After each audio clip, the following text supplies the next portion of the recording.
Muy bien, buenas tardes con todos. Mi nombre es Caleb Pino. En esta oportunidad vamos a desarrollar el tema de anatomía cardiovascular. Es un tema importante que hay que recordar, ya lo vimos en el pregrado, es importante para nuestra práctica clínica habitual y obviamente para la resolución de los exámenes que se nos vienen enfrente, ¿no? Primero hay que recordar que el corazón se ubica en un lugar llamado el mediastino, ¿no? El mediastino es un compartimento dentro del tórax en el cual está delimitado por los dos pulmones en los costados, dos grandes vasos arriba, y en la parte del mediastino inferior se encuentra el corazón, ¿no? El corazón. En general nosotros vamos a hablar de mediastino entre los dos pulmones, ¿no? Hay varias clasificaciones, pero una práctica es que ustedes vean el mediastino de forma de la parte superior y la parte inferior, ¿no? En la parte inferior vamos a encontrar el corazón y en la parte superior los grandes vasos, ¿no? La vena cava, por ejemplo, vena cava superior, la aorta, la arteria pulmonar y también la tráquea, ¿no? Tenemos la tráquea ahí con su bifurcación.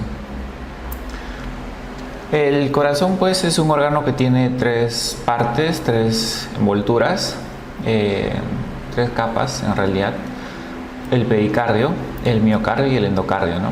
Hay que recordar que el pericardio tiene dos capas, a su vez tiene una capa serosa y tiene una capa visceral. Una capa parietal y una capa visceral, perdón. La capa parietal es la que se va a pegar justamente hacia la parte externa, ¿no? Y la parte visceral es la que se pega al corazón, la que está en contacto con el miocardio. Ya esa es la parte visceral.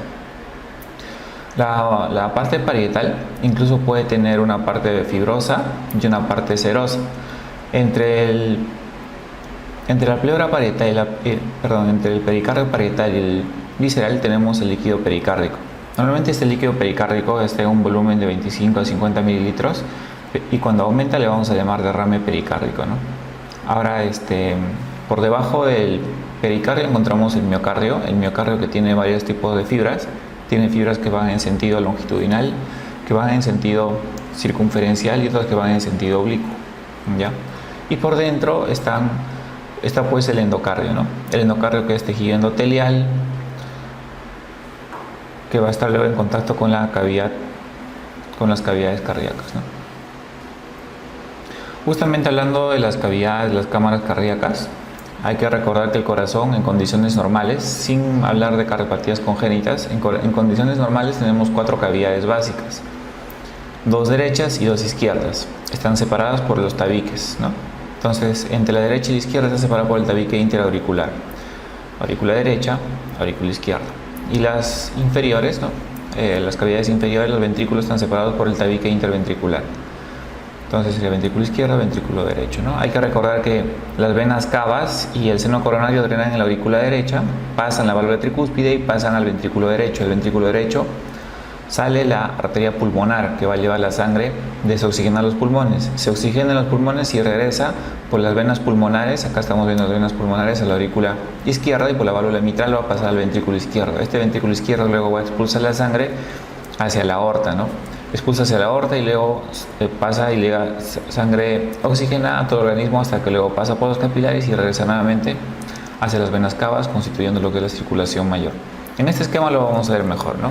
Entonces, ya tenemos la sangre que está saliendo de la aorta, sangre oxigenada que llega a todos los tejidos a través del tronco vertebroencefálico, venas mesentéricas, esplénicas, de la bifurcación de la aorta en sus venas ilíacas, o sea, la irrigación a todo el organismo, ¿no? Después llega la sangre y se dirige por las venas cavas, cava superior y cava inferior. Hay que recordar que la cava superior recoge la sangre de los miembros superiores y la cabeza y cuello, y la vena cava inferior del resto del cuerpo, ¿no?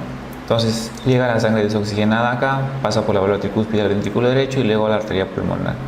La arteria pulmonar pasa a los capilares, a los alveolos, se oxigena la sangre y luego regresa hacia el corazón por las venas pulmonares, que son superiores, izquierda-derecha, e inferiores, izquierda-derecha. Son cuatro en total, que van a llegar a la aurícula izquierda, atraviesan la válvula mitral y pasa al ventrículo izquierdo, que nuevamente va a expulsar la sangre desde la aorta, constituyendo la circulación mayor. Cuando nosotros abrimos el tórax y vemos el mediastino, nos vamos a encontrar con lo primero que nos encontramos es con el pericardio. Una vez que resecamos el pericardio podemos encontrar las caras del corazón. Entonces el corazón tiene una cara anterior. En la cara anterior, lo que llama la atención básicamente es el ventrículo derecho. El ventrículo derecho es lo que engloba la mayor parte de la cara anterior del corazón. En la parte de arriba pues se encuentra la aurícula derecha, que están separados por el surco auriculoventricular derecho. El ventrículo izquierdo también se llega a ver, pero se llega a ver en una menor cantidad, ¿no? El ventrículo derecho por este lado, el ventrículo izquierdo por este lado, están separados por el surco interventricular anterior. Hay que recordar que por este surco discurre la arteria descendente anterior. Es una arteria muy importante, prácticamente la arteria más importante que tiene para la irrigación de la cara anterior y la cara septal del ventrículo izquierdo. En la parte superior vamos a tener, saliendo del ventrículo derecho, pues la arteria pulmonar, que es más anterior, y la arteria aorta, que es más posterior. Esta arteria aorta, recordemos que sale del ventrículo izquierdo, ¿ya? En la parte también superior izquierda vamos a encontrar lo que es la orejuela de la aurícula izquierda, ¿no? La orejuela de la aurícula izquierda. Esa es la cara anterior cuando abrimos el pecho. Si es que levantaríamos el corazón, veríamos la cara inferior, llamada también cara diafragmática. Esta cara inferior o diafragmática vamos a distinguir básicamente, hay unas estructuras que llaman mucho la atención. Y acá hay una estructura grande, que es la vena cava inferior. Vamos a ver una estructura venosa que prácticamente separa aurículas de ventrículos. El surco auriculoventricular, por donde discurre una vena grande, una vena importante, que va a recoger la gran parte de la sangre del corazón, sangre desoxigenada del corazón, que se va a llamar el seno coronario. El seno coronario va a drenar directamente en lo que es la aurícula derecha, junto con la vena cava inferior. En la cara posterior también, en la cara inferior diafragmática, podemos ver lo que son los ventrículos, y se van a separar por el surco interventricular. Por ese surco interventricular va a discurrir una rama que se llama la arteria interventricular posterior. La arteria interventricular posterior, llamada también descendente posterior, ¿no? Va a separar el ventrículo izquierdo del ventrículo derecho. Y en la parte superior vamos a ver lo que es la aurícula derecha y lo que es la aurícula izquierda. En la aurícula izquierda vamos a ver cómo desembocan, ¿no?, las venas pulmonares, tanto las venas pulmonares izquierdas, superior e inferior, como las venas pulmonares derechas, superior e inferior. Ambas traen sangre oxigenada de los pulmones.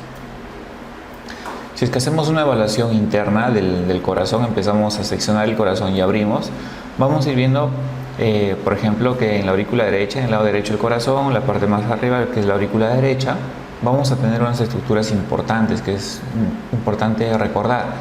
Por ejemplo, cuando abrimos esta aurícula, vamos a ver que su tejido es bien rugoso.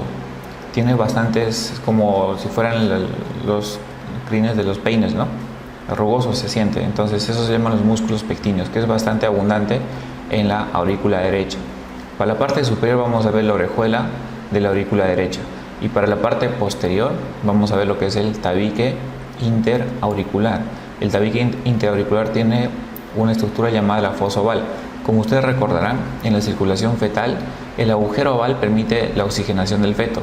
Cuando el recién nacido hace su primer llanto, aumenta las presiones pulmonares, aumenta la presión en la aurícula izquierda, va a hacer que se cierre el agujero oval y quedando una fosa nada más como remanente, que es la fosa oval.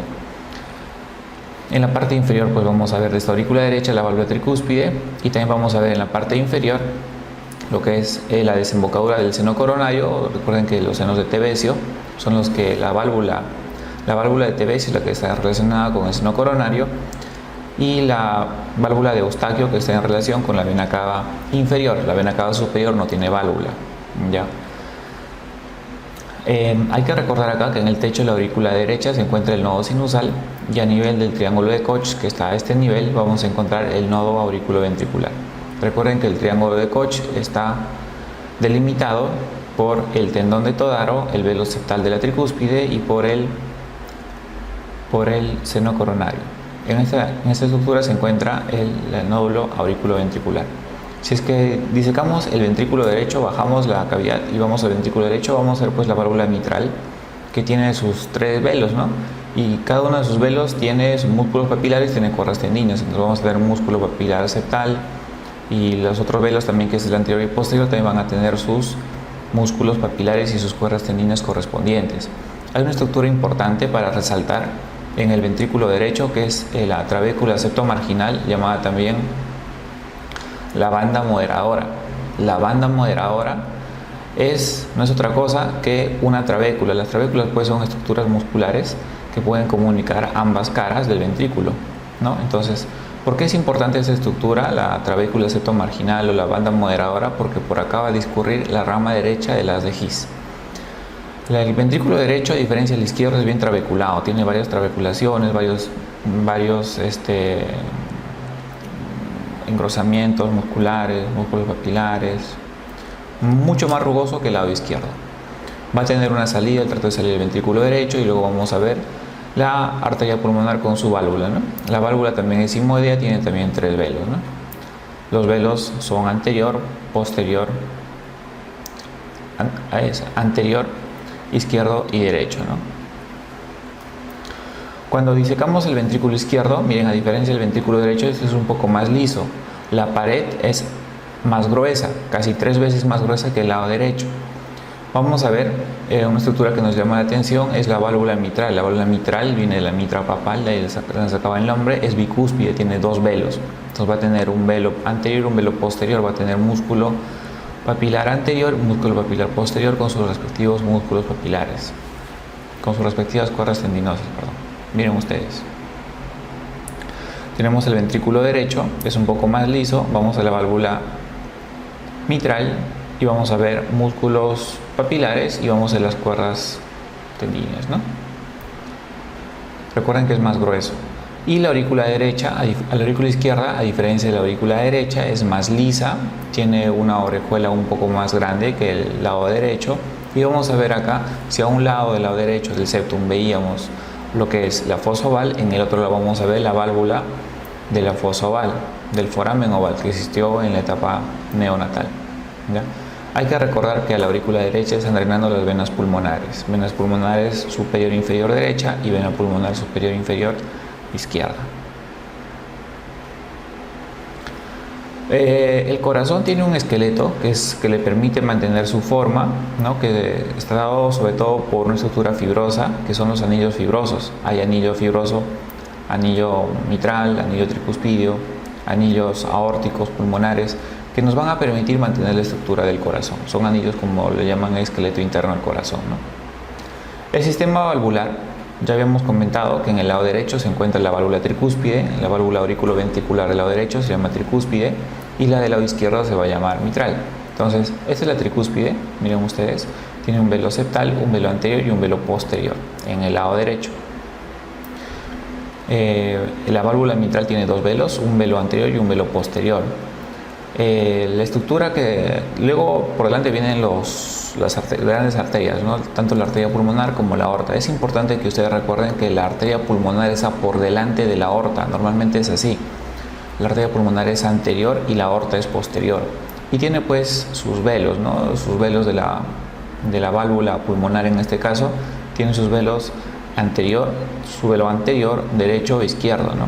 A diferencia de la aórtica, que también es una válvula semilunar, que tiene sus 3 velos. Vamos a llamarle derecho, izquierdo y posterior. Pero como acá nacen las arterias coronarias, de su ostium y su seno de valsalva van a nacer acá las arterias coronarias, vamos a llamarle a este velo coronariano derecho y este velo coronariano izquierdo. Y a este le vamos a llamar velo no coronariano. Son formas en las cuales podemos hacer la nomenclatura de los velos de la aorta, ¿ya? De la válvula aórtica. Entonces hay que recordar que normalmente es trivalva y la única válvula que es de 2 velos es la válvula mitral. Todas las demás son trivalvas, ¿ya? La tricúspide y las sigmoideas.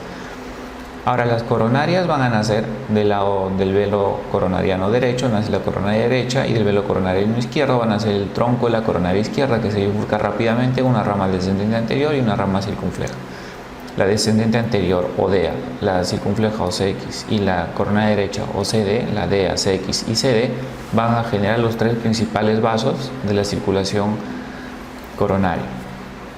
Vamos a ver la válvula aórtica. La válvula aórtica es trivalva, como habíamos comentado, tiene sus velos en derecho, posterior e izquierdo, de donde nacen las respectivas arterias, ¿no?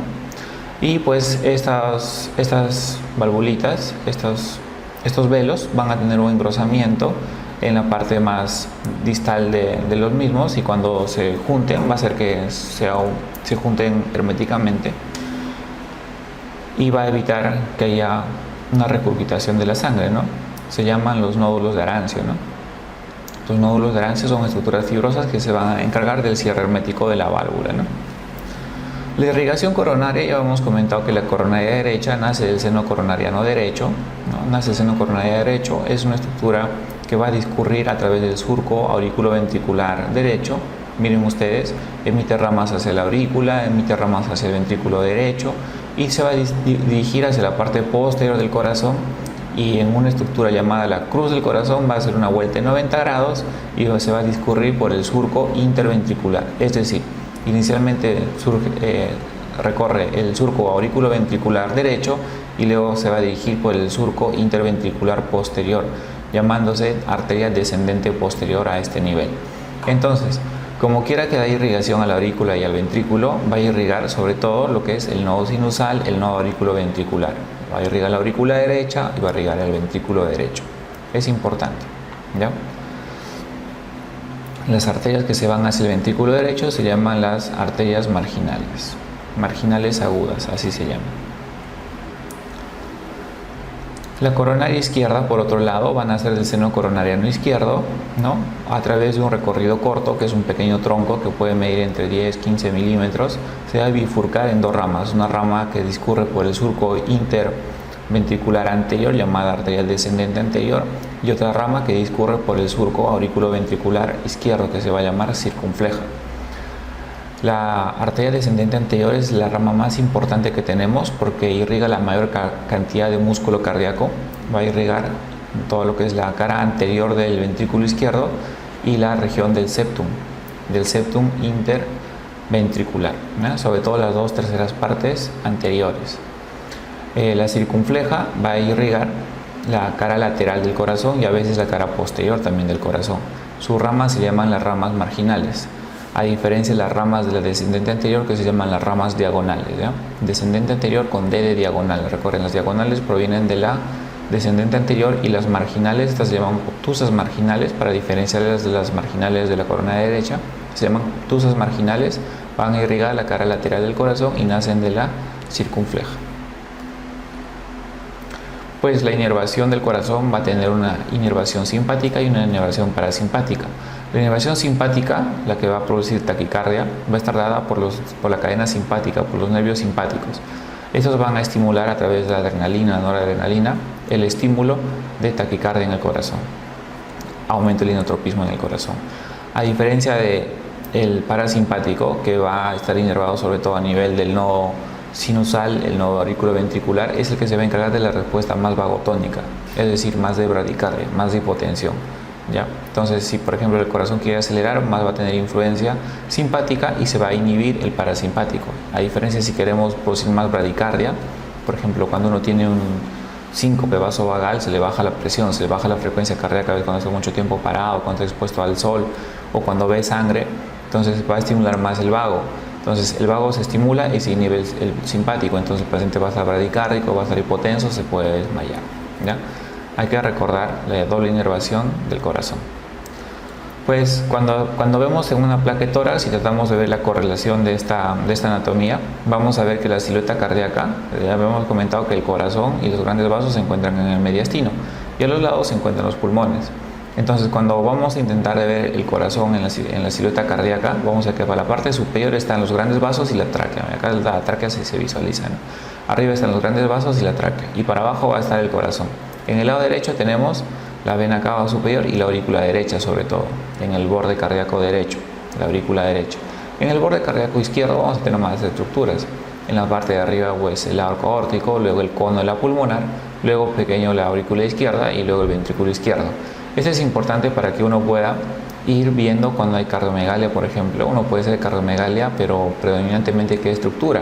Si es la aurícula derecha, pues crecerá más en este sentido, ¿no? Más en este sentido. Pero si es el ventrículo izquierdo, por ejemplo, va a crecer más en este sentido, ¿no? Cuando crece la aurícula derecha, se aumenta el borde cardíaco derecho. Cuando crece el ventrículo derecho, levanta la punta del corazón. Cuando crece el ventrículo izquierdo, ya también el corazón se ensancha, el índice cardiotorácico se ensancha y la punta se dirige hacia abajo y hacia la izquierda.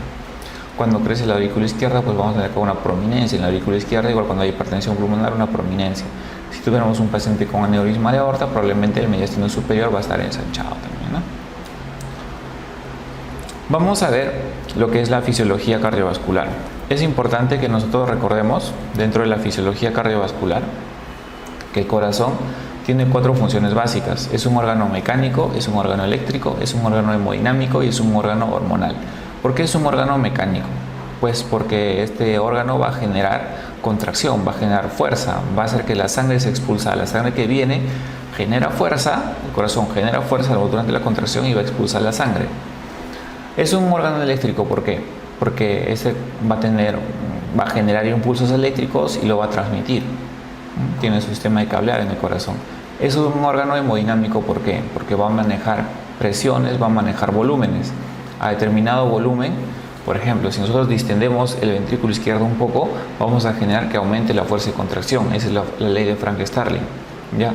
¿Qué pasa si nosotros, digamos, sobrecargamos de volumen una cavidad? Si dilatamos el ventrículo izquierdo, vamos a generar aumento de la tensión con riesgo de rotura. Entonces, ¿qué es lo que hace el corazón? Se hipertrofia. ¿Para qué? Para disminuir la tensión en la pared. Eso lo vamos a ver más adelante, es la ley de Laplace. Es un órgano hemodinámico porque va a manejar volúmenes, va a manejar presiones. Y pues también es un órgano hormonal porque va a sintetizar lo que son los péptidos natriuréticos, tanto el péptido natriurético, el tipo A, el tipo B. El tipo C es más frecuente en los vasos sanguíneos, pero el tipo A y el tipo B, ProBNP, BNP, ANP, todos ellos son sintetizados a nivel cardíaco. Hay unas propiedades, las propiedades eléctricas, las podemos englobar, las propiedades, acá nos han puesto una mnemotecnia, ¿no? Batman excitado conduce drogado, Soto cromado con inodoro reluminoso, ¿no? Bueno, entonces, lo que hay que recordar acá es que, por ejemplo, el batmotropismo tiene que ver con la excitabilidad. Si es muy excitable, tendrá propiedades batmotrópicas positivas, ¿no? El dromotropismo tiene que ver con la conducción, con la velocidad de conducción, ¿ya? Dromotropismo positivo, digamos, o dromotropismo negativo, algunos antiarrítmicos son dromotrópicos negativos, van a disminuir la velocidad de la conducción, ¿ya? El inotropismo tiene que ver con la contracción. Entonces, fármacos inotrópicos positivos aumentan la fuerza de contracción. Fármacos inotrópicos negativos disminuyen la fuerza de contracción.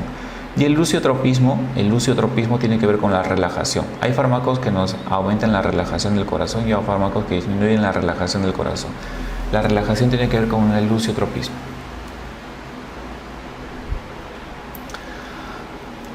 Cuando hacemos un estudio histológico del corazón, podemos encontrar estructuras de 3 tipos celulares diferentes, ¿no? Un tipo celular que se encarga de la fibra muscular, que se encarga de la contracción, netamente contracción. Hay otro tipo muscular que se encarga de generar y transmitir el impulso eléctrico. A este le vamos a llamar el sistema de conducción eléctrica en el corazón, que tiene que ver con el nodo sinusal, el nodo auriculoventricular, haces internodales, el haz de His, rama derecha, rama izquierda, fibras de Purkinje, todo eso corresponde al sistema de conducción eléctrica en el corazón. Y también tenemos el tipo celular hormonal, que va a sintetizar los péptidos natriuréticos, que también son células cardíacas, ¿ya? Entonces, acá para recordar que el nodo sinusal se origina en el techo de la aurícula derecha, ya tiene haces internodales y tiene un haz que se va a dirigir hacia la aurícula izquierda. Cuando el impulso llega al nodo auriculoventricular, que se encuentra en el triángulo de Koch, como ya recordamos, va a haber una pausa fisiológica en la transmisión del impulso para que se despolaricen ambas aurículas. Luego el impulso pasa hacia las de His y se bifurca en sus 2 ramas, rama derecha y rama izquierda. La rama izquierda tiene 2 fascículos, un fascículo anterior y un fascículo posterior, y la rama derecha va a discurrir por la banda moderadora. Recuerden ustedes, es una estructura por donde discurre la rama derecha de las de His. Finalmente se van por el subendocardio y van a generar lo que son las fibras de Purkinje para que se expanda el impulso mucho más rápido, y el impulso pues va a ir de dentro hacia afuera, ¿no? Del subendocardio al subepicardio. La contracción del corazón tiene 2 tipos celulares. Hay unas células que transmiten y generan el impulso y otras que solamente se contraen. Este es un esquema de una célula que se contrae. Este es el esquema de la despolarización del cardiomiocito en una célula que se contrae. Entonces, tenemos por un lado, tenemos 5 fases, ¿no? Una fase 0, fase 1, fase 2, fase 3 y fase 4. Estas son bien conocidas, siempre hay que repasarlas, ¿ya? Esto es cuando la célula se estimula, es una célula de contracción. Cuando se estimula, genera esto, genera un potencial de acción. Normalmente la célula en reposo tiene un potencial de menos 90 en promedio, ¿no? Menos 90 milivoltios. Cuando sucede la fase 1, entra rápidamente el sodio, ante un estímulo entra rápidamente el sodio, llega a un umbral de excitación y luego se dispara y se convierte en una carga positiva. Puede ser, por ejemplo, más 10, más 20 milivoltios. Miren que ustedes que está yendo de una carga negativa es una carga positiva por la entrada rápida de sodio. Luego empieza a entrar el sodio, pero ya más lento, y empieza a salir un poco de potasio y va a generar la fase 1. Luego empieza a entrar en la célula el calcio.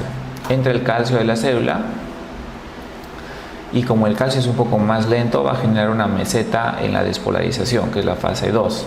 Posteriormente va a salir el potasio. Sale el potasio de la célula, entonces la célula va a empezar a perder iones positivos y se va a volver nuevamente negativo. Ya se llama la repolarización. Y pues como está alterado, normalmente la célula no tiene mucho sodio en el intracelular, sino más bien el sodio está por fuera. Necesitamos un intercambiador de sodio-potasio. Entonces la bomba sodio-potasio ATPasa va a ser responsable de la fase 4. La fase 4 va a mantener un potencial de reposo de menos 90 hasta que venga un nuevo estímulo y despolarice nuevamente esta célula. Entonces ustedes recuerden que la célula cardíaca, siempre la analogía es, la célula cardíaca es como una isla en medio del mar. La isla está llena de plátanos, cargas positivas dentro de la célula. En cambio el mar es saladito, cargas sodio básicamente, en el extracelular y en el intracelular el potasio. Entonces cuando sucede la despolarización entra el potasio, bastante sodio, entra sodio dentro del intracelular y después va a salir el potasio del intracelular. Entra el sodio en la fase 1, en la fase 0, en la fase 2 entra el calcio, pero como ya está muy positiva la célula, tiene que salir cargas positivas. ¿Cómo usan las cargas positivas? Sale el potasio del intracelular. Sale el potasio del intracelular, ¿para qué? Para que vuelva a su carga original, que es una carga negativa. Pero no está bien que el sodio esté en el intracelular excesivo y que el potasio esté excesivo en el extracelular. Entonces necesitamos un intercambiador, una bomba. Y esa es la bomba sodio-potasio ATPasa, que se encarga de regular y de volver a la homeostasis y de mantener un potencial de reposo negativo. Ya habíamos visto esta primera parte. Esta primera parte es el potencial de acción de una célula de contracción. ¿Ya? Es una célula de contracción. En cambio, esta otra que vemos hacia el lado izquierdo del gráfico es una célula que transmite y genera el impulso eléctrico. Genera y transmite. ¿Ya? Estas, por ejemplo, las podemos ver en lo que es el nodo sinusal, el nodo auriculoventricular. ¿Cuáles son las diferencias que vemos? Primero, no hay fase 1, no hay fase 2. ¿Sí o no? No hay fase 1, no hay fase 2. Vemos que hay un ascenso lento, es diferente el ascenso que es más brusco, que es el ascenso más lento. ¿Por qué? Porque esto tiene que ver más con el calcio. Más que con el sodio, tiene que ver con el calcio. No tiene fase 1, no tiene fase 2, de frente se pasa a la fase 3 y miren la fase 4. En la fase 4, esta fase 4 es plana, pero en cambio esta fase 4 es ascendente. Esta fase es ascendente. ¿Por qué? Porque constantemente en la fase 4 están entrando electrolitos, están entrando sodio, calcio, constantemente están entrando hasta que llega un punto que es el punto de, le dicen el potencial umbral, en el cual la célula se vuelve a despolarizar. Es decir, esta célula se autodespolariza, por eso se llama el automatismo. Esta célula tiene unas corrientes que se llaman las corrientes de Fanning, que tienen que ver con las corrientes IF de Fanning. Tiene que ver con la entrada pasiva de sodio, de calcio, que va a generar una despolarización espontánea. ¿Ya? Poco a poco va aumentando el potencial hasta que llega al potencial umbral y despolariza. ¿Ya? Eso es lo que caracteriza a las células que generan y transmiten el impulso eléctrico, sobre todo el nodo sinusal, el nodo auriculoventricular, haz de His, de Purkinje, que tienen esta fisiología. ¿Ya? Esta otra tiene que ver más con una célula de contracción. Entonces acá un poco para repasar, hay que recordar que en la fase 0 entra rápidamente el sodio por canales rápidos de sodio. En la fase 1 entra el sodio por canales lentos y también sale un poco de potasio. En la fase 2 va a ser una fase de meseta, si ustedes quieren hablar en francés, plateo, donde va a entrar también el calcio. Recuerden que el calcio entra un poco más lento y va a generar esa meseta, ¿no? La fase 3 es la salida del potasio del intracelular para repolarizar la célula y llevarla nuevamente a las cargas negativas. Y pues la fase 4 es la fase en la cual se hace el intercambio sodio-potasio ATPasa, ¿no? Entonces, la propagación normal del impulso eléctrico comienza en la aurícula derecha, pasa a la aurícula izquierda, sucede ahí una pausa fisiológica en el nodo auriculoventricular y luego se va a despolarizar el septum interventricular. Primero se despolariza el septum izquierdo, luego el derecho. Después se van a despolarizar las paredes libres de los ventrículos y finalmente la base de los ventrículos. Esa es la dirección normal de la contracción. Nodo sinusal, nodo auriculoventricular, haces internodales, aurícula izquierda, una pausa fisiológica, luego viene el septum, luego viene pared libre, luego vienen las bases. Ese es el ciclo normal de la despolarización, ¿ya? Si nosotros hacemos una evaluación más histológica, un poco más minuciosa de la fibra cardíaca, vamos a ver que hay una membrana que cubre la célula cardíaca, que se va a llamar la sarcómera, y estas células cardíacas están casi fusionadas con otras células por los discos intercalares. ¿Para qué es importante esta estructura? Porque esto va a permitir que se transmite el impulso eléctrico de célula a célula, una tras otra, le estimulan a una, pasa a la siguiente, pasa a la siguiente, pasa a la siguiente, de tal forma que se forma como un trazado, un enmallado, ¿no? Eso le llaman un sincicio, ¿no? Una sola despolarización va a hacer que se despolarice todo, rápido se despolariza. Entonces los discos intercalares son estructuras importantes que van a permitir una transmisión rápida del impulso eléctrico, ¿ya? Bueno, dentro de la célula vamos a tener bastantes fibras, fibras gruesas, fibras delgadas, vamos a tener mitocondrias un montón, vamos a tener varios núcleos, vamos a tener retículo sarcoplásmico, varias estructuras, ¿ya? Vamos a ir repasando cómo sucede la contracción en el corazón. Tenemos acá la célula, la membrana celular, ¿no? El sarcolema. Tenemos el sarcolema.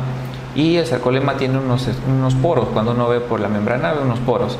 Estos poros van a hacer que la membrana se invagine hacia adentro y se van a llamar los túbulos en T. ¿Para qué se invaginan hacia adentro? Para estar en contacto con el retículo sarcoplásmico.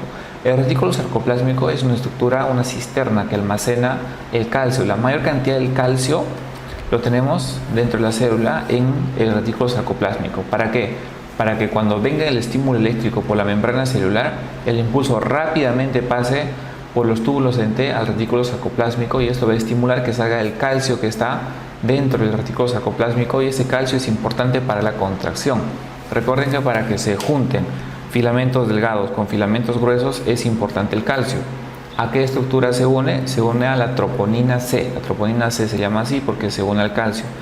La unión del calcio a la troponina C, que es un filamento delgado, va a generar un cambio conformacional en las troponinas, de tal forma que la actina, que también es un filamento delgado, se exponga el punto de unión con la miosina, que es un filamento grueso, de tal forma que se unen.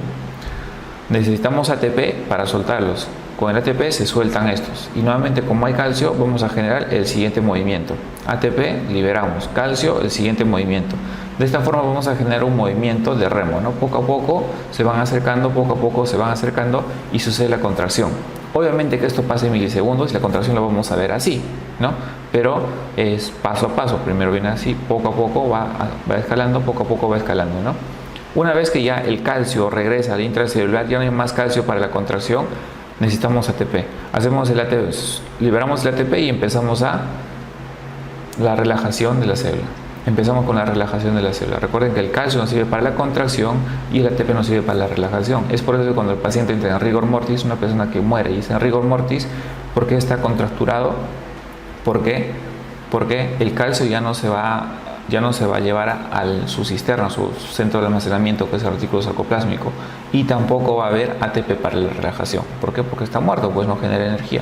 Entonces, como no hay ATP, va a estar totalmente contracturado. Eso se llama el rigor mortis, ¿ya? Los filamentos delgados, hay que recordar que la unidad funcional de la célula cardíaca es el sarcómero, ¿ya? Y cada célula tiene un montón de sarcómeros. El sarcómero está separado por las líneas Z, y a las líneas Z se anclan los filamentos delgados. A las líneas Z se implantan los filamentos delgados. En la parte media hay una línea que se llama la línea M, a donde se van a anclar los filamentos gruesos, ¿ya?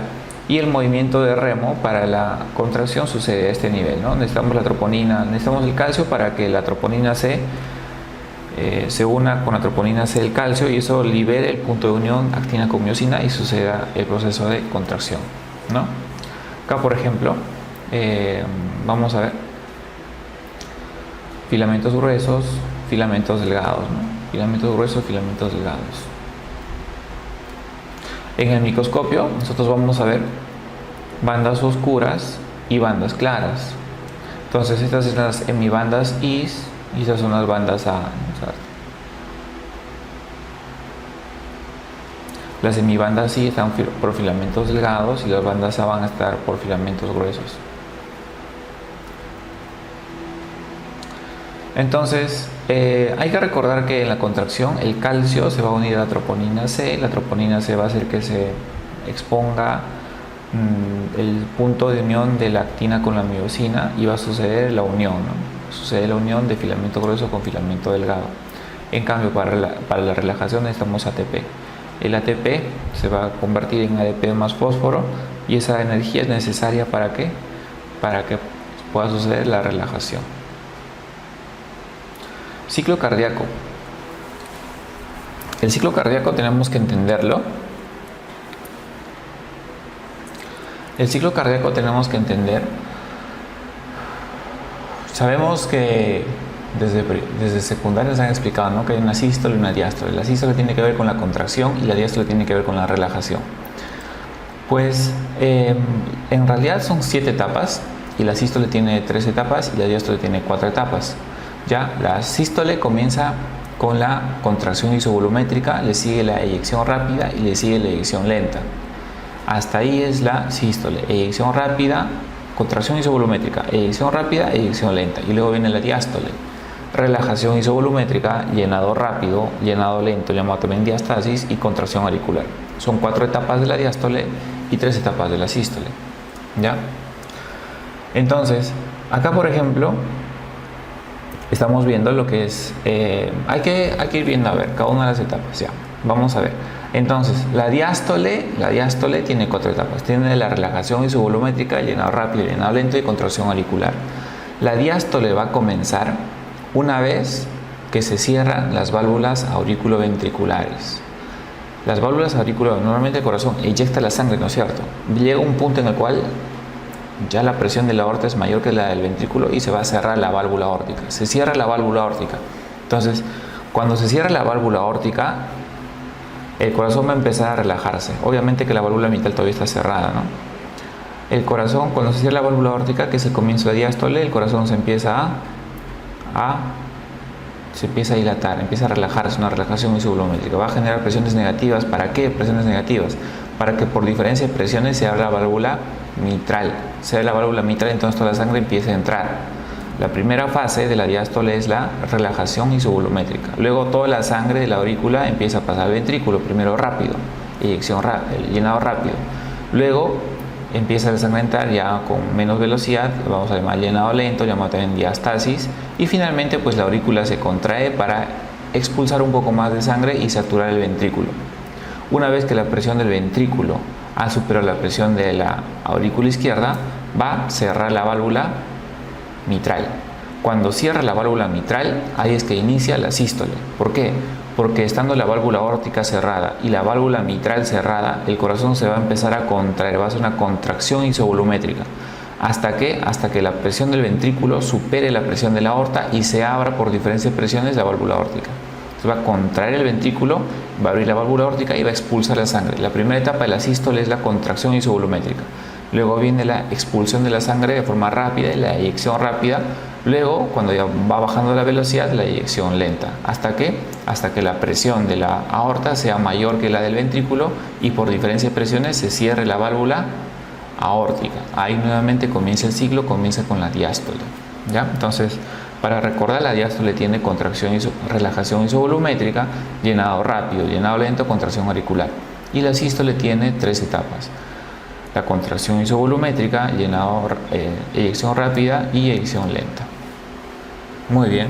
Algo importante que siempre les preguntan es que en la fase de la contracción isovolumétrica y en la relajación isovolumétrica las válvulas ambas están cerradas. ¿Por qué dice isovolumétrica? Pues porque no hay cambio de volumen, entonces ambas válvulas van a estar cerradas.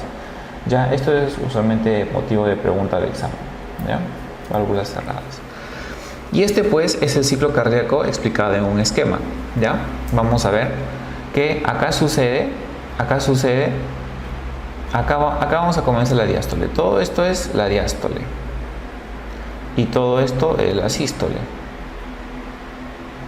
Miren que la diástole va a comenzar cuando la válvula auriculoventricular, la válvula aórtica, se cierra.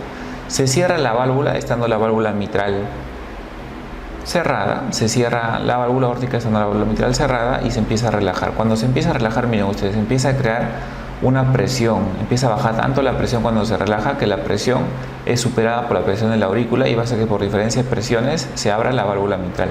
Se abre la válvula mitral y empieza a entrar la sangre. La sangre primero entra de forma rápida, llenado rápido, y luego entra de forma lenta, llenado lento. Y finalmente se va a contraer la aurícula, que es la contracción auricular.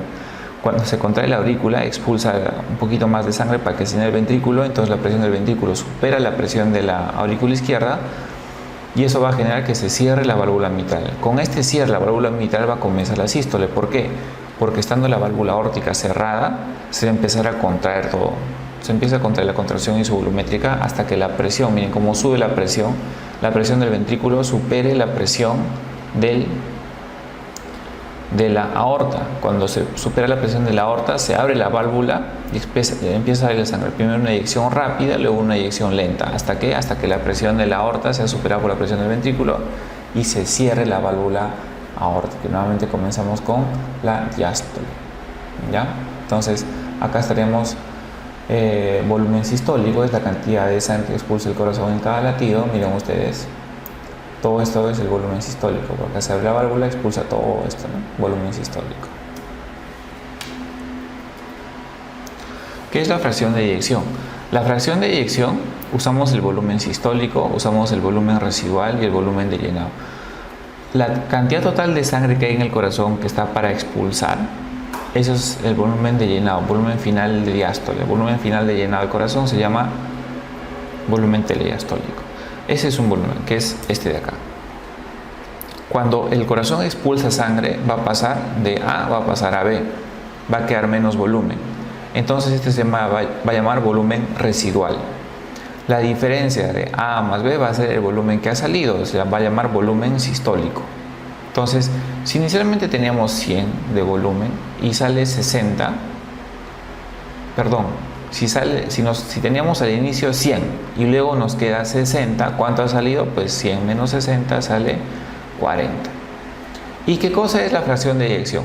La fracción de eyección no es otra cosa que la cantidad de sangre que ha salido respecto a la cantidad de sangre que había al inicio. ¿Cuánto es la cantidad de sangre que había al inicio? A. ¿Y cuánto es la cantidad que ha salido? A menos B. 40 entre 100, fracción de eyección, 40%, porque se expresa en porcentaje. Ya, ese es un parámetro que nos sirve ver la función del ventrículo izquierdo, como está yendo la fracción de eyección. Es normal cuando en mujeres es más de 54 y en varones más de 52. ¿Ya? Hablando del volumen sistólico, tenemos que hablar lo que es la ley de Frank-Starling y la ley de Laplace. El corazón, recordemos que es como una bomba. ¿Qué dice la ley de Frank-Starling? Que si uno distiende las paredes del ventrículo, el corazón se va a contraer con mayor fuerza. ¿Y qué es lo que dice la ley de Laplace? Que si uno tiene mucho volumen en una cavidad, por ejemplo en el ventrículo tiene mucho volumen, ¿qué va a pasar con la tensión? La tensión de la pared va a aumentar y su riesgo de rotura va a aumentar. Entonces, ¿qué tenemos que hacer para eso?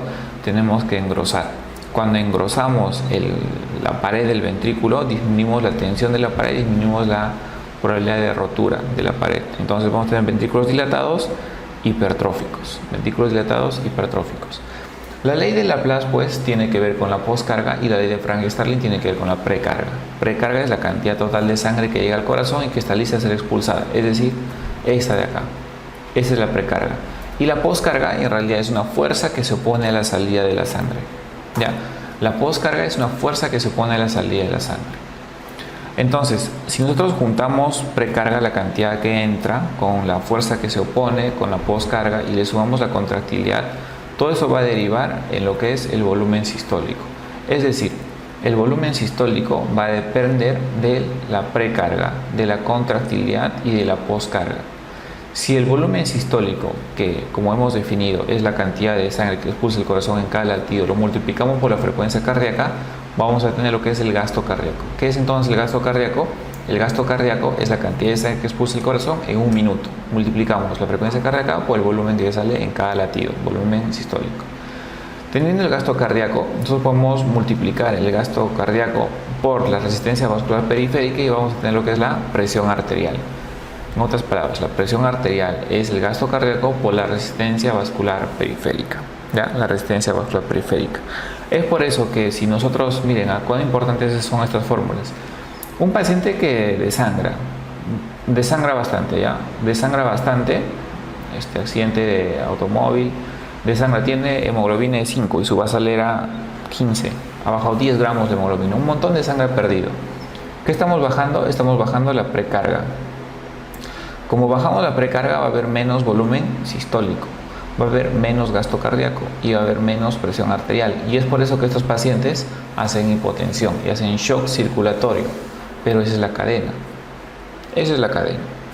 Igual, si nosotros queremos aumentar la presión en un paciente, tenemos si queremos aumentar la presión, ¿qué tenemos que aumentar? El gasto cardíaco. ¿Cómo aumentamos el gasto cardíaco?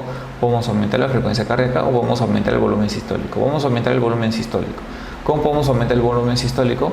Aumentando la precarga. ¿Cómo aumentamos la precarga? Pues dándole volumen al paciente, dándole suero fisiológico, dándole además el coloides, aumentamos el volumen, la precarga, ¿no? El volumen sanguíneo del paciente. Y de esa forma aumentamos la presión arterial.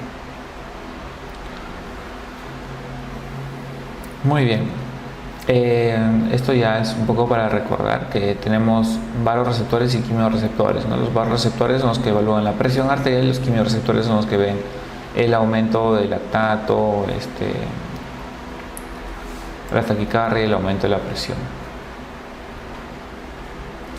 El corazón, hay 3 sistemas neurohormonales que hay que conocer en el corazón, que son básicamente el sistema renina-angiotensina-aldosterona, el sistema nervioso simpático y el sistema de la neprilicina, ¿ya? De los péptidos vasoactivos. Tenemos 3 sistemas. Tenemos por un lado, tenemos sistema renina-angiotensina-aldosterona, tenemos los péptidos natriuréticos, proBNP, BNP, y por otro lado tenemos el sistema nervioso simpático. Ambos tienen que ver con la regulación del volumen en el corazón, en el sistema cardiovascular, y son importantes, sobre todo, y se han visto en la insuficiencia cardíaca. Por ejemplo, si uno se desangra, va a haber menos presión a nivel del riñón, ¿no es cierto? Menos flujo sanguíneo renal y se va a estimular el aparato yuxtaglomerular y va a sintetizar renina. ¿Qué es lo que va a hacer la renina? Va a estimular la transformación de angiotensina 1, angiotensina 2 y finalmente aldosterona. ¿Para qué? Para que se retenga agua y sodio. La angiotensina 2 lo que hará es un vasoconstricción. ¿Para qué hacen eso? Para que, como está perdiendo sangre por un lado, el resto del cuerpo de forma compensatoria retenga la mayor cantidad de sangre. Eso es lo que nos mantiene con vida, digamos, ante un sangrado agudo, ¿no? Ante un accidente. Pero en insuficiencia cardíaca este sistema se vuelve perjudicial y empieza a sobrecargar de volumen al paciente. Por eso es que le damos IECAS, le damos ARA2 para bloquear este sistema, porque este sistema es perjudicial. Lo mismo con el sistema nervioso simpático. Si es que nosotros estamos ante un sangrado, se va a estimular el sistema nervioso simpático para aumentar la frecuencia cardíaca, va a producir vasoconstricción periférica y va a aumentar la perfusión en los órganos más viscerales, el corazón, el cerebro, el riñón, ¿no? Órganos viscerales, los va a aumentar la perfusión. Entonces, este sistema nos ayuda a sobrevivir ante un sangrado agudo, pero en el tiempo, en insuficiencia cardíaca, nos va a perjudicar. No es bueno que el corazón esté muy taquicárdico, ¿ya? No es bueno que el corazón esté sobrecargado de volumen. Es por eso que usamos los beta bloqueadores para bloquear el sistema renina-angiotensina-aldosterona. Y pues finalmente tenemos el sistema de los péptidos natriuréticos, el proBNP y el BNP. Ustedes saben que en insuficiencia cardíaca el proBNP y el BNP se elevan. ¿Por qué se elevan? Porque es una forma de contrarrestar los efectos del sistema renina-angiotensina-aldosterona y el sistema nervioso simpático, es decir, en su sistema protector. Se eleva, ¿por qué? Porque cuando se eleva mucho, ¿qué nos está diciendo? Que estamos bien descompensados y que se está elevando de forma compensatoria los péptidos natriuréticos. Estos péptidos natriuréticos tienen propiedades que van a disminuir el volumen sanguíneo, estimulan la diuresis, la natriuresis, van a evitar el remodelado en el corazón, van a evitar los efectos tóxicos de las IECAS, del sistema renina-angiotensina-aldosterona, de la aldosterona propiamente sobre el corazón, disminuyen los efectos tóxicos, disminuyen el remodelado. Es por eso que actualmente hay parte del tratamiento que se enfoca a aumentar los niveles de péptidos natriuréticos con el proBNP, el NT-proBNP. Ya. aumentan estos niveles. Esos medicamentos se llama el sacubitril, ¿no? Que es un inhibidor de la neprilicina. La neprilicina es una enzima que se encarga de degradar los péptidos natriuréticos. Si nosotros vamos a inhibir la enzima que bloquea los péptidos natriuréticos, vamos a hacer que nuestros péptidos natriuréticos tengan un mayor nivel. Van a aumentar los niveles de péptidos natriuréticos. Entonces van a tener efectos beneficiosos en el organismo. Y de hecho que son medicamentos como el LSZ696 que se llama en un inicio, actualmente se llama sacubitril valsartán. Entre esto van a ser medicamentos que van a bloquear los sistemas y van a ayudar en insuficiencia cardíaca. La célula endotelial, ya para terminar con esa parte de fisiología, hay que recordar que la célula endotelial es un órgano también, y de hecho que es uno de los órganos más amplios que tenemos en el organismo. Su principal función es la de producir vasodilatación y de disminuir la agregación plaquetaria. La célula endotelial normalmente tiene que estar íntegra en toda su extensión y no tener fisuras, no tener placas. Cuando suceden placas, cuando hay fisuras, cuando está inflamado, eso induce a ¿qué? Eso induce a que se agregue las plaquetas. Eso induce a ¿qué? A que se deposite el colesterol en el subendocardio, en el espacio subendotelial. Cuando se deposite el colesterol ahí, eso va a estimular que vengan las células, los monocitos, los macrófagos, entran al intracelular, intentan comerse estos excesos de colesterol, pero al no poder se saturan, se ensanchan, se rompen, se convierten en células espumosas, y esas células espumosas son proinflamatorias, van a tener más neutrófilos, más macrófagos, y se va a generar inflamación. Esa inflamación va a derivar ¿en qué? En una placa de colesterol, que si es muy rápida va a ser una placa inestable, y eso va a condicionar a que se pueda romper. Cuando se rompe, se expone ese contenido subendotelial de la sangre, eso va a generar un infarto agudo de miocardio o un síndrome coronario agudo, una angina inestable. Entonces, ¿es importante un endotelio sano? Es importante un endotelio sano, ¿ya? Entonces, solo para recordar las propiedades fisiológicas del endotelio, tiene que ver con la vasodilatación, tiene propiedades antiinflamatorias, anticoagulante, antitrombótico y antiproliferativo. Si es que uno tiene su endotelio enfermo, pues tiene más riesgo de hipertensión, de diabetes, de infarto, de aneurisma de aorta, de ACV, riesgo de muchas enfermedades, ¿no? Pero si no tiene su endotelio intacto, este endotelio le va a proteger luego.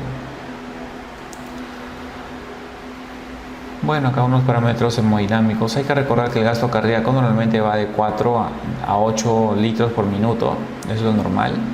El índice cardíaco es el gasto cardíaco dividido entre la superficie corporal del organismo, ¿no? Hasta acá con una breve revisión de la fisiología, anatomía, fisiología. Mi recomendación es que lo repasen periódicamente estos temas, porque luego en la parte de la teoría, en la parte de la revisión de cada patología, nos va a ayudar y vamos a hacer un recordaris de cómo es que la fisiología se transforma en fisiopatología y va a degenerar en enfermedad en el paciente. Muchas gracias, esto fue todo hasta el día de hoy.